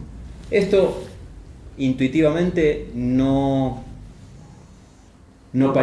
parecería ser por el hecho de que los más educados se vean más presionados a vender su voto, sino más bien porque quizá tienen una capacidad diferente de darse cuenta, o están dispuestos a decirlo cuando, justo porque son distantes al problema, tienen la capacidad de poder expresar que existe respecto de quienes no, ¿no? O sea, esto no parecería comprobar de que quienes... La famosa hipótesis de Lorenzo Córdoba, que mañana va a estar acá, de que en México no se va a eliminar la compra y coacción de voto mientras siga habiendo 55 millones de pobres, ¿no? No digo que no sea una hipótesis a trabajar, interesante, pero por lo menos estos datos no necesariamente lo comprueban, o por lo menos no sabemos bien, ¿no? Esta es otra pregunta, quizá acercándonos más al fenómeno, ¿no? ¿Qué dicen los beneficiarios de programas? Acá sí, aunque quizá la diferencia no es del todo importante, quienes son beneficiarios en un 65.5% están totalmente de acuerdo o algo de acuerdo de que en su comunidad los políticos intentan comprar votos con regalos, favores o acceso a servicios. Esto parece acercarse más a nuestra hipótesis. Muy bien, finalmente en términos de institucionalidad, son los estados, esta es una gráfica a través de la cual se mide los niveles de poliarquía en México. Se distribuyen los estados en función de una serie de dimensiones que están aquí, quedan en la presentación. No hay tiempo ahora para exponerlo, pero en principio, si nosotros vemos esta tabla, ¿no?, a lo largo de la gráfica hay estados con mayor proporción de gente que dice que en su comunidad efectivamente se intentan comprar votos, que están tanto cerca de lo que llamaríamos poliarquías, como estados que están más cerca de situaciones de hegemonías cerradas, hegemonías representativas o oligarquías competitivas. No parecería el nivel de institucionalidad, por lo menos democrático, estar explicando la compra de votos o el mayor conocimiento de la gente de que en su comunidad se intenten comprar votos. Para ir cerrando entonces, un poco desde la lógica que planteaba Mario de ir del problema a la solución, ¿no?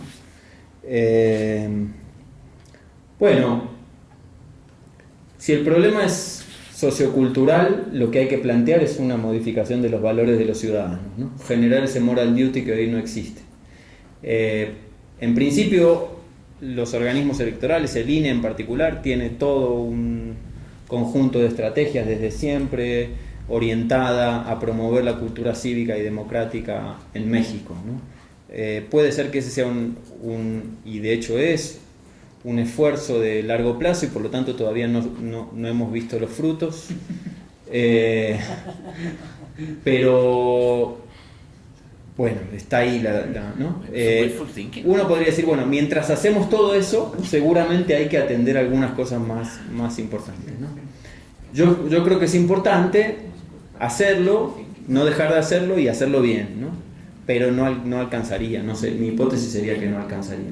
El cambio en la distribución del ingreso, bueno, no pongo LC porque es la hipótesis Lorenzo Córdoba, ¿no? También un poco es como, ok, sí, lo veo más difícil incluso que el cambio en la cultura cívica.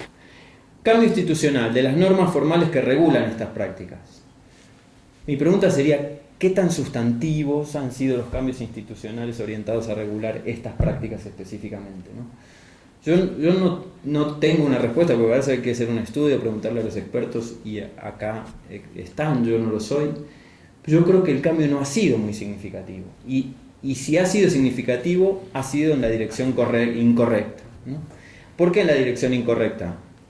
Por lo que voy a plantearles ahora, antes de las preguntas sin respuestas, ¿no? Son muchas preguntas sin respuestas. No, son 3 nomás. Y quedan 2 láminas solamente. No, yo creo que los cambios han ido hacia la parte izquierda de la lámina, que es hacia fortalecer la sanción, aumentar las penas, la capacidad de las instituciones de sancionar, pero sobre todo también de los ciudadanos para denunciar. Y yo digo, ¿y de la otra parte de la relación de intercambio qué hacemos, ¿no? Es decir, uno puede generar un Estado a la Orwell, pero si los ciudadanos en este caso los partidos políticos, ¿no?, siguen estando dispuestos a violar la ley, ¿cómo hacer para cambiarlo? ¿No? Entonces, la pregunta no será cómo hacer para prevenir, y en ese sentido, quizás, como se desprende también de lo que plantearon aquí los colegas, ¿no será que habrá que limitar la oportunidad de los partidos de llevar adelante este tipo de prácticas? Esa es la primera de las preguntas sin respuesta. Con las otras voy a terminar la presentación. La segunda derivada de esa es ¿por qué los beneficios de los programas están sujetos a la voluntad de una autoridad política y no al criterio de una autoridad técnica?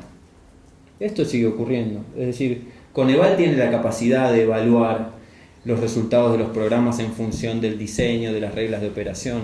Pero ¿quién controla el ejercicio de los recursos y de los presupuestos de los programas y de la selección de los beneficiarios? Primera pregunta sin respuesta. Segunda pregunta sin respuesta, aunque hay estudios sobre el tema. ¿Es la política social focalizada más susceptible de asociarse con delitos electorales? ¿Hay algo que hacer en ese sentido? ¿O dado que la política social focalizada es más eficiente porque impide que gastemos recursos en gente que no lo necesita en términos económicos, nos tenemos que arriesgar a que se sigan controlando y asociando a delitos electorales? La tercera y penúltima sería ¿cómo disminuir los incentivos de los partidos a implementar estas estrategias? Mi respuesta es que disminuyendo significativamente los fondos para campaña. Y la última, y con esta cierro. No, esa es la última, perdón. Eso es todo, muchas gracias.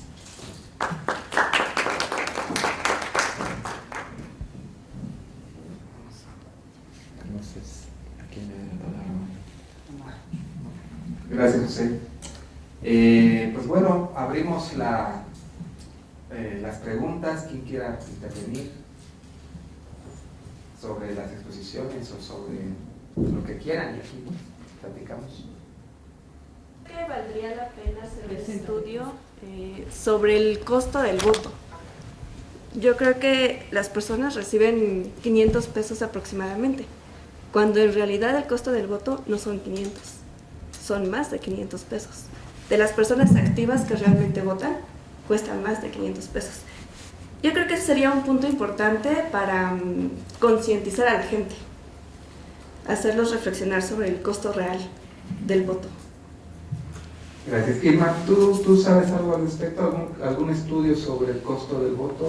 Bueno, sí, hay muchos organismos internacionales que, digamos, hacen un ranking de costo del voto tomando en cuenta varias cosas, ¿no? Y a veces se cuenta descuentan, digamos, lo que le dan a los partidos, y porque no es comparable prácticamente en el mundo, ¿no? Es decir, es comparable en algunos países en donde hay financiamiento público, como en América Latina, que es la regla, pero no es comparable con el resto de los países en Europa, en donde no se le da, digamos, financiamiento público. Pero en términos del costo, digamos, de las elecciones, sin duda México está, no me acuerdo si en el segundo o tercer lugar del mundo, ¿no?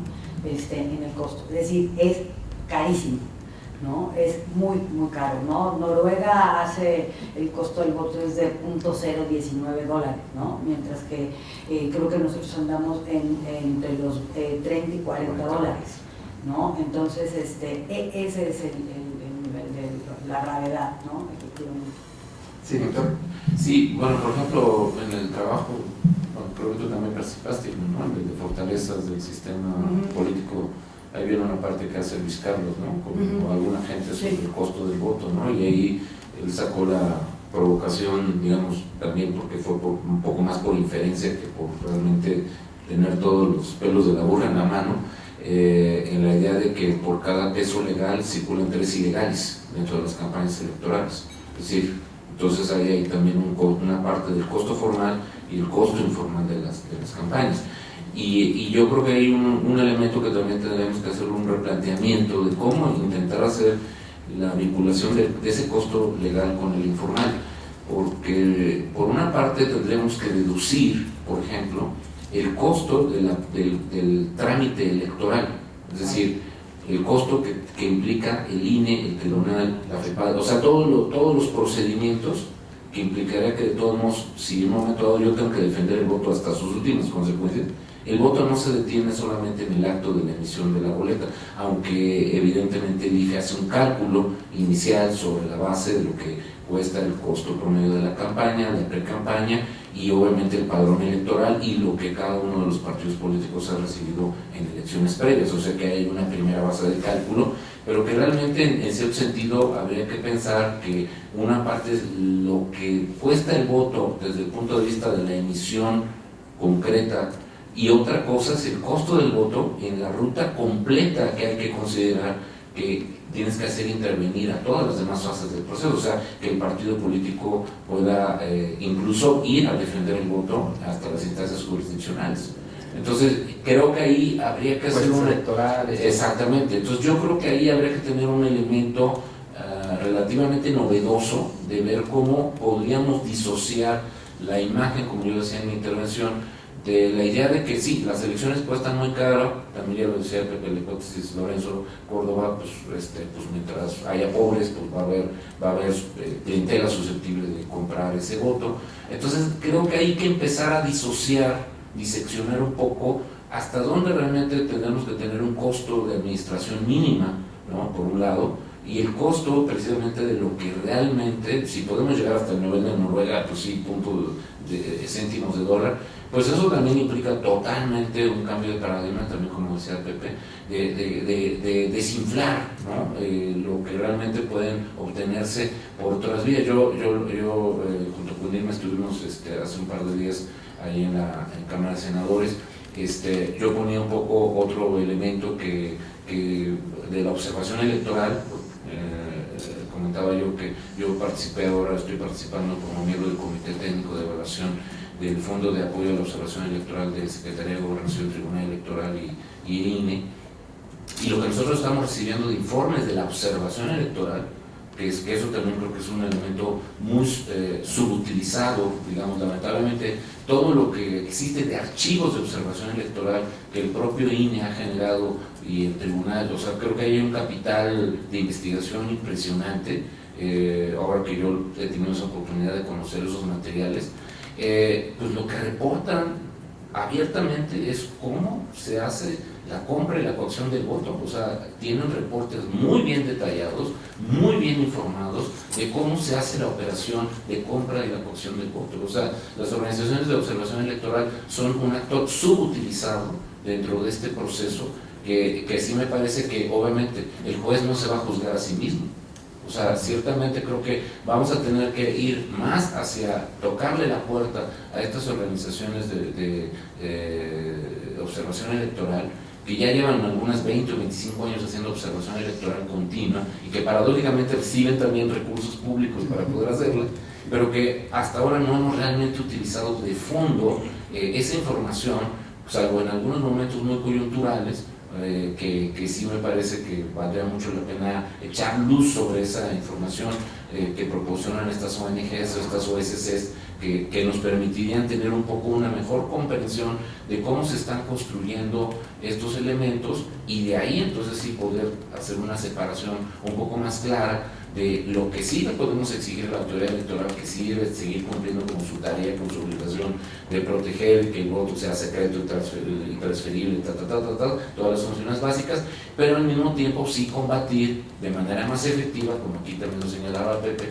el aspecto preventivo, ¿no? Porque eso evidentemente implica un ahorro sustancial de mediano y largo plazo que sí puede tener entonces incluso una recuperación en la imagen y en el prestigio público de la propia institución electoral, tanto en la parte jurisdiccional como en la parte administrativa, y evidentemente un mayor disciplinamiento de los partidos en función de que son las propias organizaciones ciudadanas las que pueden estar poniendo un mayor acento o una mayor visibilidad sobre de cómo se están desviando los recursos y no necesariamente tener que esperar única y exclusivamente a que por la vía de la denuncia a través de la FEPADE pues pudiera tener algún resultado, sino seguir presionando fuertemente desde el ámbito de la opinión pública, que eso también es un arma de doble filo, como aquí también se ha señalado.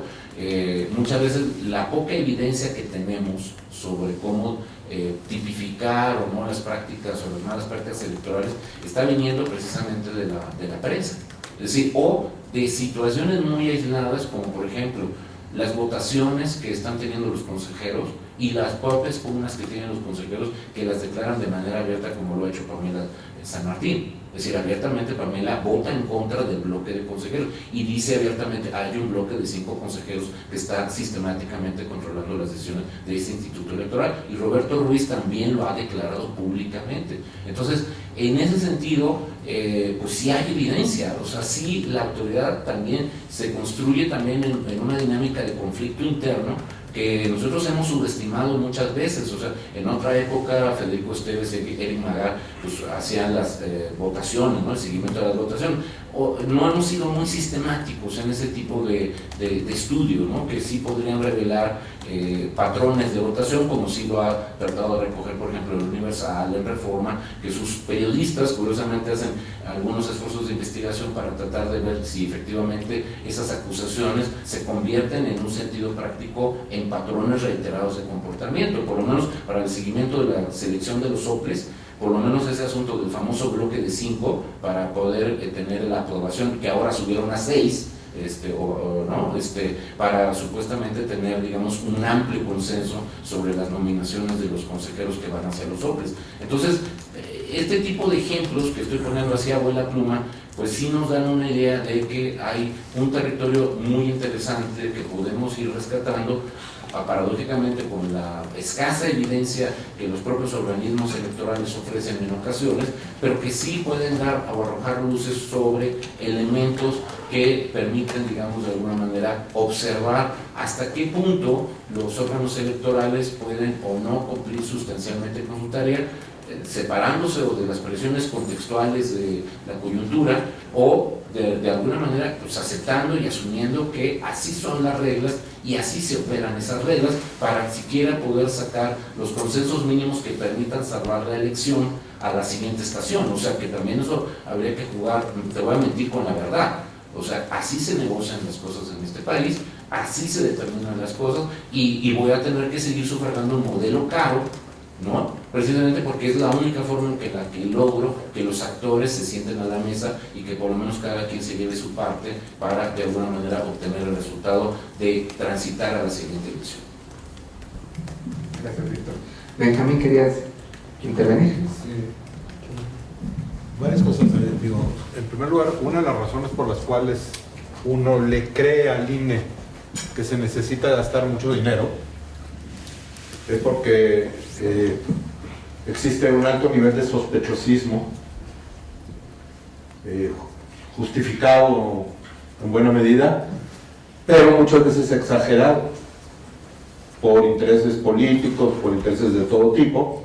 Y entonces, bueno, pues una de las respuestas, si de veras hay tanta corrupción, tanto clientelismo, tanta venta de votos, tantas formas en que se pueden engañar, ¿verdad? Entonces se necesitan instrumentos para evitarlo, y los instrumentos cuestan mucho. Entonces hay un círculo vicioso en cierto sentido. Bueno, el hecho es que en el mismo país, en los mismos estados, tienes resultados electorales pues que no, digamos que no justifican pensar que las acciones esas son tan graves, tan masivas, tan eficientes, etcétera, que consiguen su propósito. El hecho es que desaparecieron las redes clientelares y la compra de votos en Nuevo León, y cuando ganó el PAN en el 2000 y en el 2012 desaparecieron las redes clientelares y el clientelismo del PRI. O hubo otras razones que tienen que ver con el comportamiento electoral y las oportunidades políticas de castigar a quien hay que castigar. Entonces, no sé, habría que combinar. Yo creo que el hecho de que tengamos las dos mesas separadas, ahorita se me ocurrió, una mesa sobre comportamiento electoral y la otra mesa sobre las instituciones electorales. Y el hecho es que yo creo que la medida de la eficiencia del clientelismo no depende nomás de las sanciones claro que tiene su relación, pero lo que convierte todavía a México, a pesar del alto sospechosismo y los ataques masivos, particularmente de aquellos que dicen defender la democracia y hasta aspiran a la democracia participativa, tratan a la gente como si fuera estúpida. Es decir, todos vendieron su voto. A lo mejor pues, los resultados reflejan las alternativas existentes. Si hay candidaturas independientes creíbles, pues la gente parece ser que puede irse por ese rumbo. Cuando se les subió hasta arriba que ya el PRI no, punto, y cuando pusieron a Madrazo de candidato, punto, el PRI no ganó. Entonces hay ciertos estados en que sí se sigue dando más fuerte y es muy determinante porque nunca ha habido alternativas. Y la otra es que, bueno, pues si el PAN y el PRI y el PRD se ven como se ven, y particularmente en esta ocasión hablo de la oposición del PAN y el PRD y ahora la adición de Morena, pues no nos sorprendamos de que el PRI le va bien, no nomás es por clientelismo. O sea, nada más estoy tratando de equilibrar un poco este peso que se le da a esto en la apreciación de los resultados electorales, ¿verdad? Porque luego, claro, de eso sale que no sabes hacer campaña electoral, que tienes candidatos que no son atractivos o que dan miedo, y que el otro gana, y se lo atribuyes no a la preferencia ciudadana, sino se lo atribuyes a Monex o a Pemex o a lo que tú quieras, ¿no? Eso es lo que Digo, no es una pregunta, no es un comentario como pudieron apreciar. Gracias, Benjamín. ¿Alguien más quisiera intervenir, decir algo?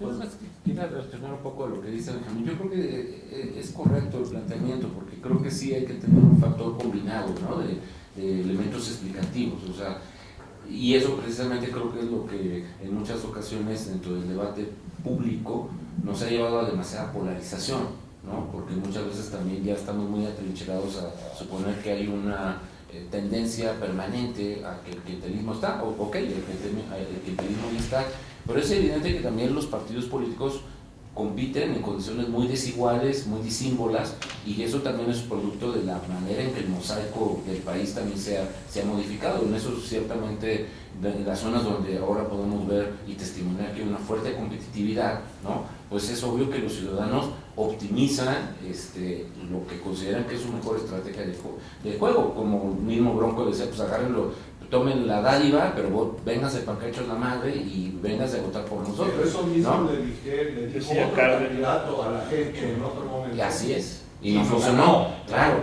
Y eso es por eso digo que es lo interesante, como tal tú lo estás poniendo, porque eso significa que el ciudadano sí tiene una capacidad de discernimiento, ¿no? Es decir, mientras que más bien pensamos que el ciudadano de clientelismo, no, pues es el pobre, el ignorante y todo eso, yo a veces luego sí creo que ese votante tendencialmente mediano, cuando está en esas condiciones, pues es mucho más inteligente que los propios políticos, ¿no? Que le presuponen que es un menor de edad, y entonces son capaces de agarrar lo de él, y a lo mejor no se llevó al mejor político, pero sí se llevó 5,000 pesos, ¿no? Y él, desde su lógica inmediata, dice, pues yo fregué, en vez de haberme llevado 500 varos, me llevé 5,000 en esta elección. Entonces las elecciones sí son chidas, ¿no?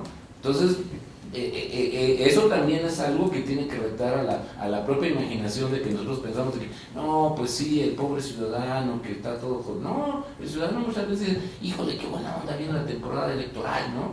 Entonces ahí me va a caer una lanita extra, ¿no? Y ya no lo está viendo en la lógica de estamos discutiendo la democracia, da igual quién gane, lo importante es que me caiga el billete, ¿no? Entonces, eso también puede ser algo que decepciona a nuestros altos espíritus ¿no? Cívicos, y nos encontramos con que estamos en un contexto de reglas que nosotros mismos somos quizá los primeros que estamos excluidos dentro de la misma, y nosotros no somos los que estamos entendiendo las reglas del juego.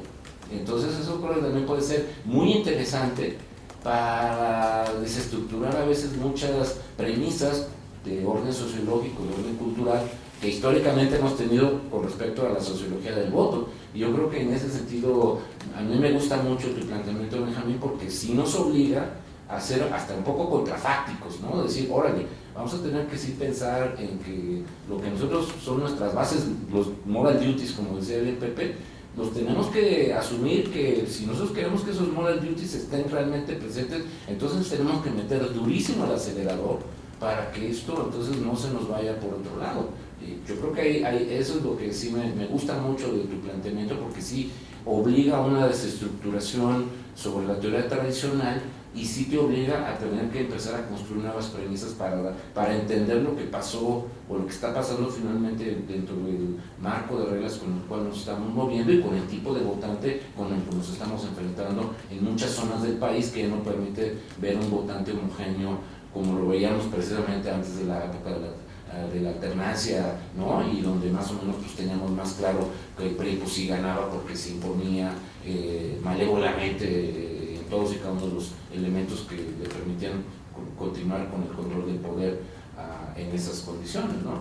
Yo tomo mucho el reto en ese sentido. Pero te digo que entre otras razones por las que el PRI ganaba es porque en un periodo largo de que estaba en el poder, el desarrollo económico era bastante alto, la distribución económica funcionaba, que si había muchas cosas, digo, yo lo digo como quien vivió desde el lado de la posición radical a eso, pero uno debe entender por qué era tan difícil luchar contra ese monstruo, claro. Entre otras razones, porque traía un crecimiento económico del 7 y del 8, comparado con lo que tenemos ahora. Totalmente de acuerdo. Bueno, pues muchas gracias a todos por su asistencia, y pues mañana hay otro evento, todos quedan invitados, y pues todo el tiempo hay hay eventos de este tipo. Gracias a todos y a los expositores.